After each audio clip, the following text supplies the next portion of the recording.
नमस्कार मित्रों, कृष्णाज एकेडमी में एक बार फिर से आपका स्वागत है। जैसे कि आप जानते हैं कि अब इस नए सीरीज़ में हम डिस्कस कर रहे हैं भोजन के विभिन्न अवयव। इससे पहले वाले में हमने संतुलित आहार या बैलेंस डाइट और कुपोषण या मेल न्यूट्रिशन के बारे में डिस्कस किया था, उसके क्वेश्चंस किए थे। आज हम ऑर्गेनिक कंपाउंड्स यानी कि जो कार्बनिक पदार्थ है भोजन के अवयव का, उसकी शुरुआत करते हैं। और इस श्रृंखला में आज का हमारा टॉपिक है कार्बोहाइड्रेट्स। जो कार्बोहाइड्रेट्स होते हैं इनको कार्बन का हाइड्रेट्स कहा जाता है। क्या कहते हैं इनको? कार्बन का हाइड्रेट्स। क्यों कहते हैं? क्योंकि ये कार्बन, हाइड्रोजन और ऑक्सीजन के यौगिक होते हैं। जैसे आप जानते हो प्रकाश संश्लेषण में जब आपने पढ़ा है तो प्रकाश संश्लेषण में आप पढ़ते हो कि हरे पौधे कार्बन डाइऑक्साइड और जल की अभिक्रिया से क्या बनाते हैं? ग्लूकोज या कार्बोहाइड्रेट का निर्माण करते हैं। तो कार्बन डाइऑक्साइड सोर्स है कार्बन और ऑक्सीजन का, और हाइड्रोजन जो है वो सोर्स है, हाइड्रोजन का सोर्स जो है वो क्या है? वाटर है। और सबसे इंपॉर्टेंट चीज ये है कि नेचर में या प्रकृति में सबसे ज्यादा पाया जाने वाला कार्बनिक पदार्थ अगर कोई है तो क्या है? कार्बोहाइड्रेट्स होते हैं। अब इसमें जैसे हमने कहा कार्बन, हाइड्रोजन एंड ऑक्सीजन के यौगिक हैं, तो इसकी एक बहुत बड़ी खासियत होती है जो अन्य कार्बनिक पदार्थों में नहीं है, कि इसमें जो हाइड्रोजन और ऑक्सीजन होता है उसमें 2:1 का अनुपात होता है। ये आप देख रहे हैं 2:1 का। जब आप इसका जनरल फॉर्मूला पढ़ते हो तो जनरल फॉर्मूला लिखा जाता है CnH2nOn। ठीक है, मैं यहां पर लिख देता हूं CnH2nOn। तो आप देखें, अगर हाइड्रोजन और ऑक्सीजन की तुलना करेंगे तो इसके अंदर 2:1 का अनुपात आपको दिखाई दे रहा है। ठीक है, तो ये इसकी खासियत होती है। इनमें 2:1 का अनुपात होगा। 2 पार्ट किसका है? हाइड्रोजन का। 1 पार्ट किसका है? ऑक्सीजन का।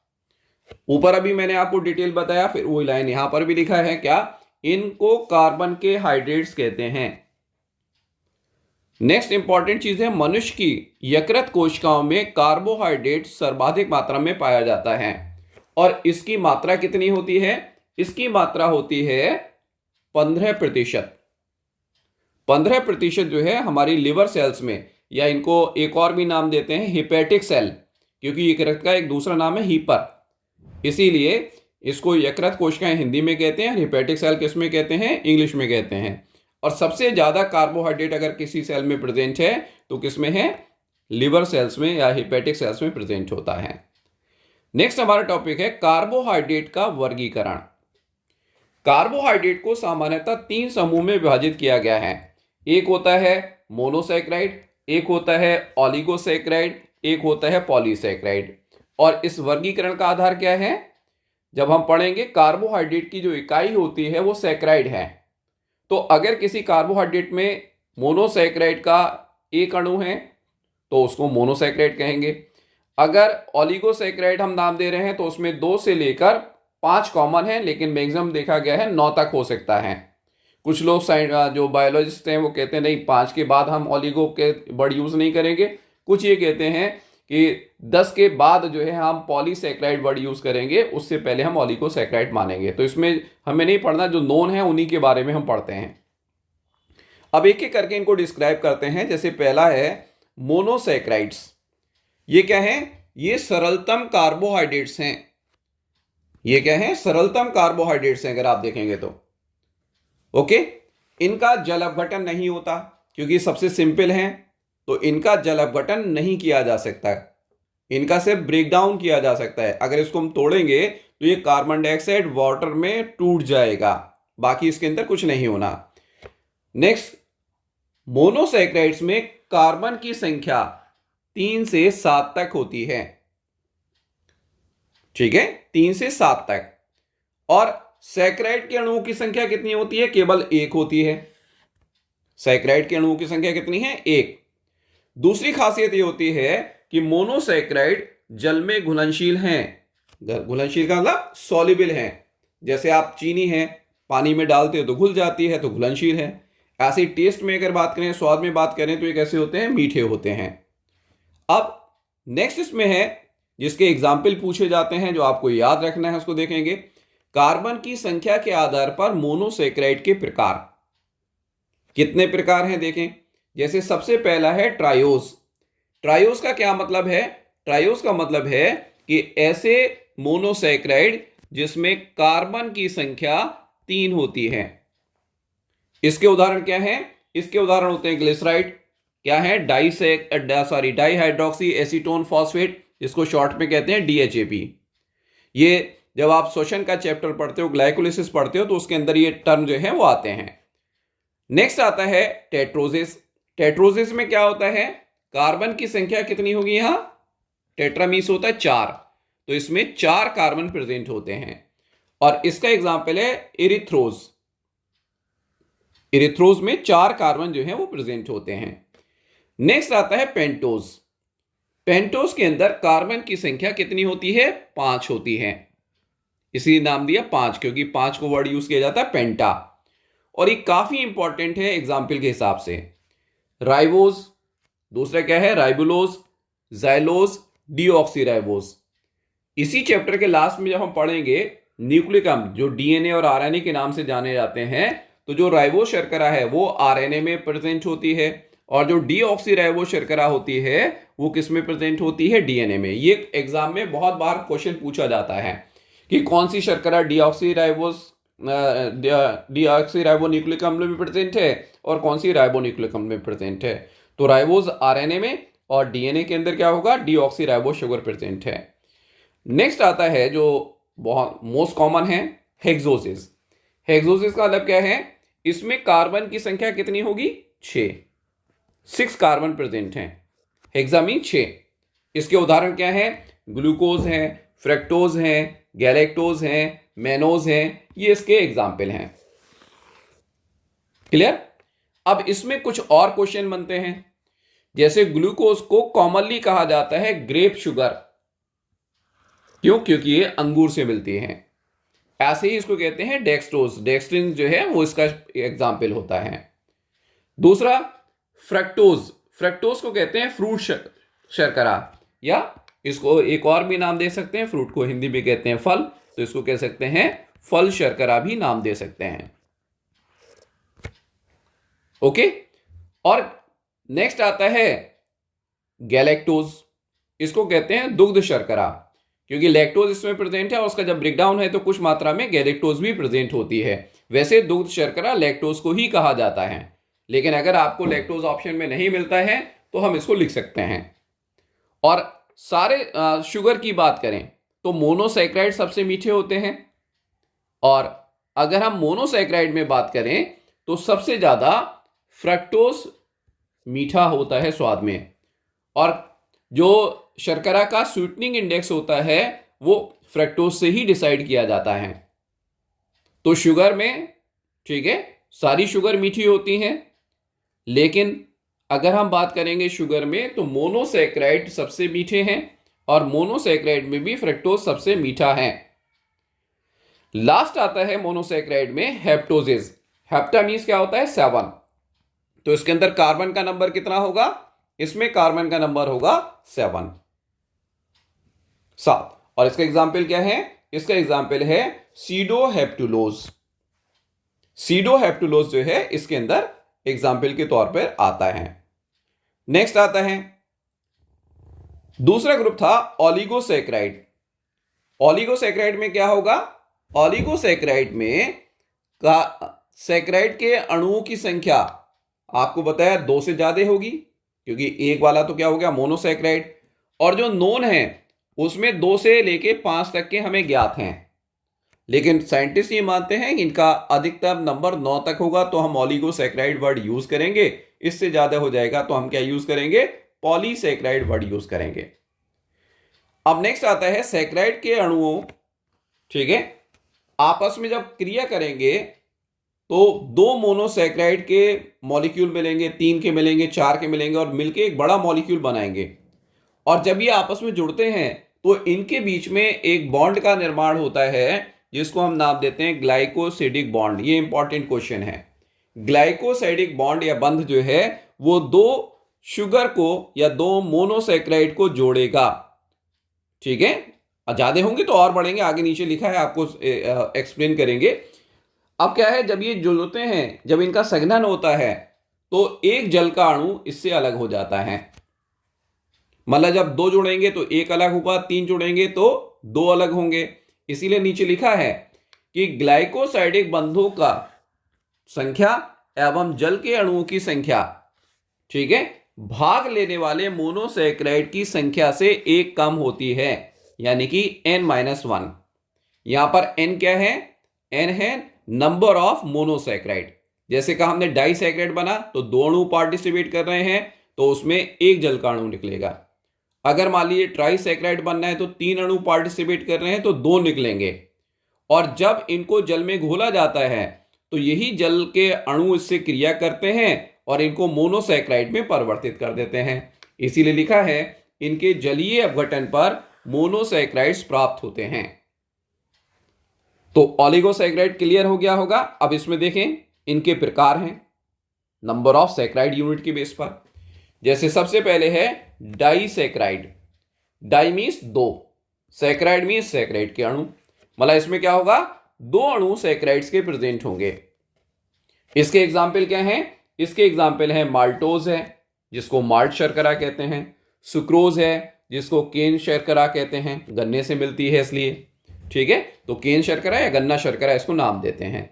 और लैक्टोज है जो दुग्ध में प्रेजेंट है इसलिए इसको क्या कहते हैं, दुग्ध शर्करा कहते हैं।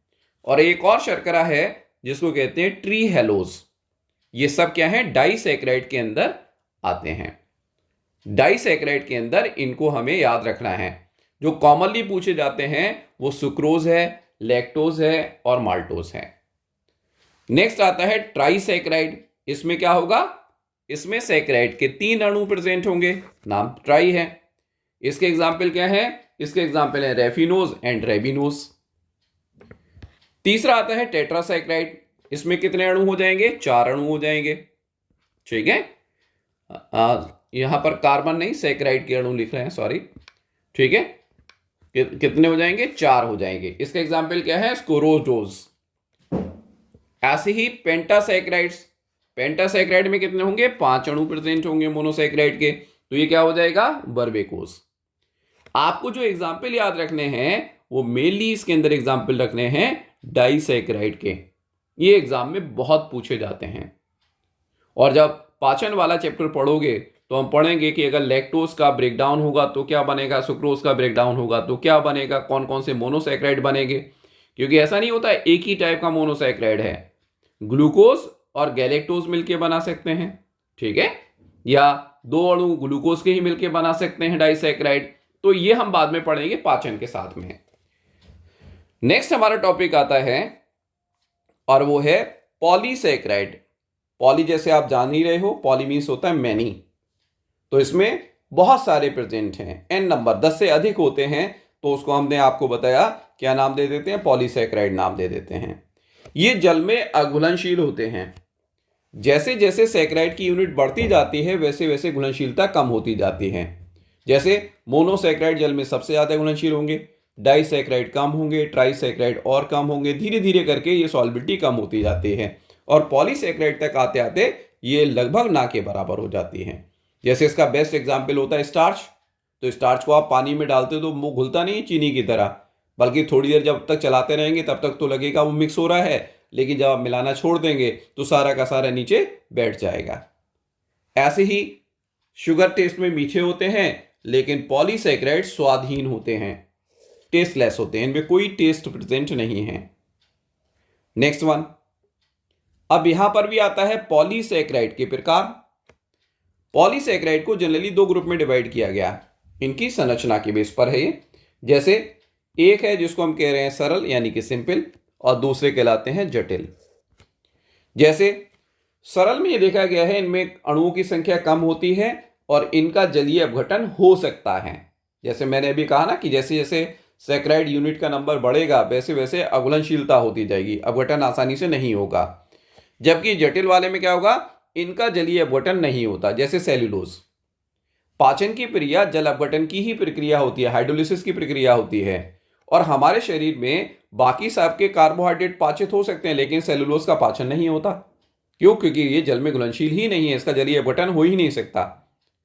अब देखें सरल के एग्जाम्पल क्या क्या है। स्टार्च है, ग्लाइकोजन है, डेक्स्ट्रिन है, काइटिन है, अगार अगार है, हेपेरिन है, हाइलुरोनिक अम्ल है, ठीक है, इन्यूलिन है, पैरामाइलिन है। और इसका एग्जाम्पल आपको एक ही याद रखना है, और क्या है? सेल्यूलोज।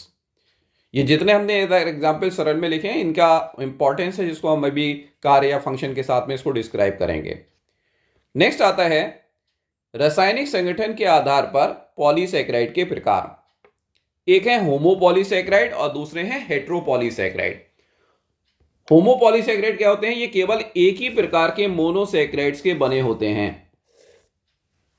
ठीक है, जैसे स्टार्च है, ग्लाइकोजन है, सेलुलोज है, इनुलिन है, मेनन्स है, पैरामाइलॉन है।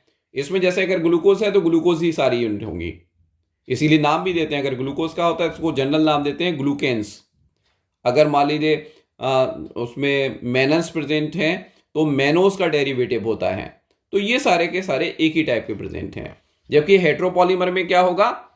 इसमें मोनोसैकेराइड तो मिलेगा ही मिलेगा, लेकिन इसके अलावा अन्य कार्बनिक या अकार्बनिक समूह भी इसके साथ में जुड़ा रहता है, जिसके एग्जाम्पल क्या है? अगार अगार, हाइलुरोनिक अम्ल एंड द पेप्टिडोग्लाइकेन्स। पेप्टिडोग्लाइकेन हम पढ़ेंगे, जो जीवाणु हैं उनकी कोशिका भित्ति का प्रमुख घटक होता है। नेक्स्ट एक क्वेश्चन पूछा जाता है, मैंने इसमें तो बहुत सारे दे रखे हैं लेकिन कुछ तो लगातार पूछे जाते हैं।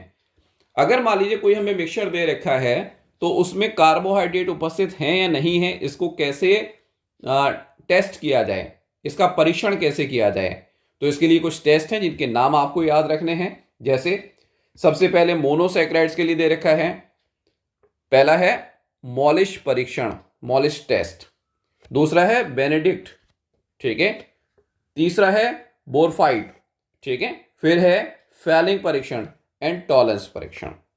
अब इसमें से जो सबसे कम इंपॉर्टेंट है वो है बारफोइट, लेकिन मॉलिश है, बेनेडिक्ट है, फैलिंग है, टॉलरेंस है, ये लगातार एग्जाम में पूछे जाते हैं। और इन सबसे ज्यादा इंपॉर्टेंट है स्टार्च के परीक्षण के लिए, ये एग्जाम में बहुत पूछा जाता है, ठीक है। स्टार्च को मंड भी कहते हैं, ठीक। स्टार्च का दूसरा नाम क्या है? यहां लिख रहा हूं मैं, स्टार्च का दूसरा नाम मंड, जैसे आलू में पाया जाता है। तो अगर हम स्टार्च के ऊपर आयोडीन सोल्यूशन डालेंगे, पोटेशियम आयोडाइड सोल्यूशन डालेंगे, तो इसको कहते हैं आयोडीन परीक्षण। और स्टार्च करता है क्या है? ये आयोडीन के साथ नीला रंग देता है, ब्लू कलर अपीयर होगा, ओके। तो स्टार्च का परीक्षण के लिए ये बहुत ज्यादा पूछा जाता है। जब आप प्रकाश संश्लेषण का चैप्टर पढ़ते हो तो वहां पर ये पूछा जाता है कि पत्ती में स्टार्च है तो उसको हम कैसे चेक करेंगे, उसकी उपस्थिति कैसे ज्ञात करेंगे। तो यही है कि अगर हम उसके ऊपर आयोडीन सोल्यूशन डालें, पोटेशियम आयोडाइड का सोल्यूशन डालें और उसका कलर नीला हो जाता है तो उसके अंदर स्टार्च प्रेजेंट है। ये स्कूल में लेबोरेटरी के अंदर भी आपसे कराया जाता है। अब इसका लास्ट इंपॉर्टेंट पार्ट आता है, जो भी कार्बोहाइड्रेट हम पढ़ रहे हैं इन सब का क्या क्या रोल है। तो है तो बहुत सारे, सभी को डिस्क्राइब नहीं किया जा सकता, लेकिन एग्जाम में जो लगातार पूछे जाते हैं वो यहां पर हम डिस्कस करते हैं। जैसे सबसे पहला है ऊर्जा के स्रोत, और आपको बताया था सबसे ज्यादा हम जो फूड में खाते हैं या जो हमारी ऊर्जा का सोर्स होता है वो कार्बोहाइड्रेट होते हैं। हम मात्रा की बात नहीं कर रहे, एनर्जी के अमाउंट की, ठीक है, सोर्स की बात कर रहे हैं। सबसे ज्यादा मात्रा में हमारी बॉडी में कार्बोहाइड्रेट हम यूज करते हैं और उससे एनर्जी मिलती है। लेकिन आपको ये भी बताया था कि अगर सेम अमाउंट हम लें वसा का और सेम अमाउंट लें ग्लूकोज का या कार्बोहाइड्रेट का, तो कार्बोहाइड्रेट के कंपैरिजन में वसा से हमें लगभग 2 गुनी ऊर्जा प्राप्त होती है। नेक्स्ट आता है जो अभी मैंने शुरू में डिस्कस किया था, जो इंपॉर्टेंट बताया था, पेंटोज शुगर में राइबोस एवं डीऑक्सीराइबोस ये न्यूक्लियोटाइड्स बनाते हैं और ये न्यूक्लियोटाइड आगे चल के न्यूक्लिक अम्ल का निर्माण करते हैं, यानी कि आरएनए और डीएनए का निर्माण करते हैं। तो ये जो है इंपॉर्टेंट है, इसीलिए मैंने कहा था डीएनए के अंदर पाई जाने वाली पेंटोज शुगर जो है कौन सी है? डीऑक्सीराइबोस। आरएनए के अंदर पाई जाने वाली कौन सी है? Ribose sugar. ये डीएनए के स्ट्रक्चर के जब पढ़ेंगे तो उसमें इनका स्ट्रक्चर भी बना के हम समझेंगे क्या दोनों के अंदर डिफरेंस होता है।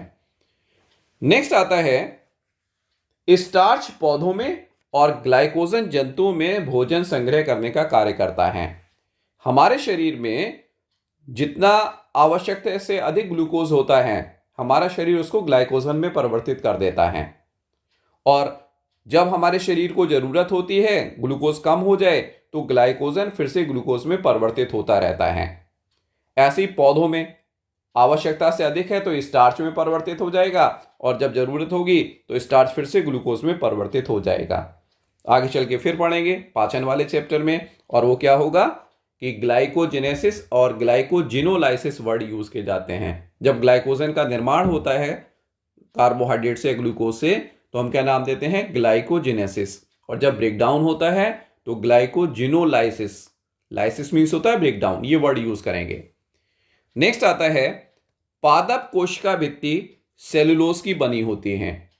पादप कोशिका और जंतु कोशिका में एक सबसे बड़ा डिफरेंस ये होता है कि पादप कोशिका में कोशिका भित्ति पाई जाती है, जंतुओं में नहीं होती। और ये कोशिका भित्ति किसकी बनी है? ये कोशिका भित्ति बनी होती है सेलुलोज की। ये बहुत इंपॉर्टेंट पार्ट है। नेक्स्ट आता है आर्थ्रोपोडा समुदाय, जिसमें मक्खी है, मच्छर है, कॉकरोच है, ये सब आते हैं। इनके ऊपर एक हार्ड कवरिंग होती है। इस हार्ड कवरिंग को हम कहते हैं बाह्य कंकाल। और ये बाह्य कंकाल किसका बना होता है? ये बाह्य कंकाल बना होता है काइटिन का। काइटिन में अभी ऊपर हमने पढ़ा था, उदाहरण दिया था ना कि सरल में इंक्लूड होता है। ऐसे ही हिपेरिन और हिरुडिन, हिपेरिन हमारी बॉडी में पाया जाता है, हिरुडिन जोंक की बॉडी में पाया जाता है। और ये करते क्या हैं? प्रतिस्कंदक का कार्य करते हैं। प्रतिस्कंदक का था ब्लड के कोआगुलेशन को रोकने का कार्य करेंगे, एंटी कोआगुलेंट की तरह कार्य करते हैं। नेक्स्ट आता है हाइल्यूरोनिक अम्ल, स्नेहक का कार्य करता है, लुब्रिकेंट का। और आप देख रहे हो कि आजकल जितने भी फेस क्रीम वगैरह आ रहे हैं उन सब के अंदर लिखा होता है कि हाइल्यूरोनिक एसिड उसके अंदर प्रेजेंट है। नेक्स्ट आता है, ये आपके लिए बहुत इंपॉर्टेंट है, अगार अगार, या कुछ लोग इसको अगर अगर लिखते हैं क्योंकि इंग्लिश में जब लिखा जाता है तो ये लिखा जाता है स्पेलिंग। ये रेड एल्गी से मिलता है, लाल शैवाल से मिलता है। ठीक है, जब आप पढ़ोगे तो वहां पर एग्जांपल आएंगे, जिलेडियम है, ग्रेसिलेरिया है, इनसे प्राप्त होता है। इसका पहला तो उपयोग ये है कि लेबोरेटरी में जब हम कल्चर मीडियम बनाते हैं, कल्चर मीडियम किस लिए बनाया जाता है? कल्चर मीडियम बनाया जाता है जीवाणुओं को या माइक्रोब्स को लैब में ग्रो कराने के लिए, उगाने के लिए। जैसे जीवाणु हो गए, कवक हो गए, तो उसमें एक आधार की आवश्यकता होती है जिसमें हम सारे के सारे न्यूट्रिएंट डालते हैं। तो जो बेस बनाया जाता है किसका बनता है? अगार अगार, जिसको कहते हैं अगार जेल। दूसरा क्या होता है?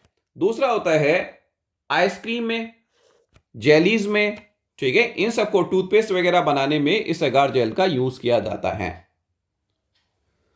तो ये हमारा आज का पार्ट कंप्लीट होता है, जिसमें हमने पढ़ा कार्बोहाइड्रेट क्या है, उनके टाइप क्या हैं, इनका रोल क्या है। इसको मैंने जैसे पहले भी कहा, एक बार फिर से अपने रिवाइज कीजिएगा। इनको नोट्स की फॉर्म में बना रहे हैं तो प्रॉपर नोट्स बनाते रहेंगे। हम चैप्टर वाइज देके चल रहे हैं, आपका सीक्वेंस मेंटेन रहेगा। स्कूल गोइंग जो बच्चे हैं उनके स्कूल एग्ज़ाम जब होते हैं या बोर्ड में जब बोर्ड एग्ज़ाम होते हैं, जहाँ जहाँ ये चैप्टर आते हैं, इसमें आपको सब्जेक्टिव आंसर लिखने में भी फ़ायदा मिलेगा। और मैंने कहा इसको डाउनलोड करके भी आप अपने डिवाइस में, चाहे जिस पर आप देख रहे हो कि लैपटॉप है या डेस्कटॉप है या मोबाइल है, उसमें आप इसको स्टोर कर सकते हो, अपनी लाइब्रेरी क्रिएट कर सकते हो। तो उम्मीद है कि आप ये अच्छी तरीके से समझे होंगे। नेक्स्ट जब हमारा वीडियो आएगा तो उसके अंदर आपको पता है क्या होगा, बिल्कुल वैसे ही पैटर्न लेके चल रहे हैं। तो अगले सेशन में कार्बोहाइड्रेट पर आधारित जो क्वेश्चंस हैं उनको हम डिस्कस करेंगे। तो आपसे फिर वही सजेशन है, रिक्वेस्ट है कि बराबर लाइक करते रहें, प्रोत्साहित करते रहें, कमेंट करें, ये बताएं कि इसमें क्या क्या और इम्प्रूवमेंट किया जा सकता है, आपको किस चीज़ की आवश्यकता है, और शेयर करें जिससे कि आपके दूसरे साथियों को भी इसका फ़ायदा हो सके। और लास्ट, सब्सक्राइब जरूर करें। आप सभी को पता है सारे लोग चलाते हैं चैनल्स, आजकल के ज़माने में कोई नहीं, छोटे छोटे बच्चे चलाते हैं। तो जिन चैनल को आप सब्सक्राइब कर लेते हो वो आपकी लिस्ट में आ जाता है, और जब भी आपको उससे रिलेटेड कोई चीज़ देखनी है तो आप उस सब्सक्रिप्शन पर क्लिक कीजिए और उसमें जितने भी अपडेट होंगे वो आपके सामने तुरंत आ जाएंगे। तो जब तुरंत आ जाएंगे तो आपको नोट्स जैसे ही अपडेट होता है आपको तुरंत मिल जाएगा, आप जल्दी से पढ़ोगे और अगली क्लास में जब हम इसको डिस्कस करेंगे उससे पहले आप अपना सब्जेक्ट का पार्ट तैयार कर चुके होंगे। थैंक यू, धन्यवाद।